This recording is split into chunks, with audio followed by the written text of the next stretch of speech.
ஒரு மாணவனுக்கு ஒரு பெரிய கனவு இருந்துச்சு. அவன் முன்னாடி ரெண்டு சாய்ஸ் இருக்கு. ஒன்று, மொபைலில் ரீல்ஸ் பார்த்து ஃப்ரெண்ட்ஸோட இன்னைக்கு சந்தோஷமா இருக்கணும்.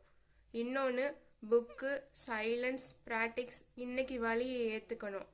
அவன் ஈஸியான வழியை சூஸ் பண்ணான். ஒரு நாள் ஸ்கிப் பண்ணால் என்ன ஆகிடும்? அவன் ஸ்கிப் பண்ணான். ஒரு நாள் ஆச்சு, நாள் வாரம் ஆச்சு, வாரம் வருடம் ஆச்சு. அவன் கனவு மட்டும் அதே இடத்துல நின்றுகிட்டு இருக்கு. அப்போதான் அவன் ரெண்டாவது சாய்ஸை எடுத்தான். தூக்கம் குறைஞ்சிச்சு, ஃபன் குறைஞ்சிச்சு, ஆனால் ஃபோக்கஸ் அதிகமானது. ஒரு நாள் அவன் பெயரை மற்றவங்க கூப்பிட்டாங்க, இன்ஸ்பிரேஷனா. ஈஸி சாய்ஸ் இப்போ உனக்கு சிரிப்பு, கம்ஃபர்ட் தரலாம், ஆனால் அது உன்னை அதே இடத்துல நிறுத்திடும். ஹார்ட் சாய்ஸ் இப்போ உனக்கு வலி, பயம் தரலாம், ஆனால் அதுதான் நாளை நீ கண்ட கனவு வாழ்க்கையா உன்னை மாற்றும்.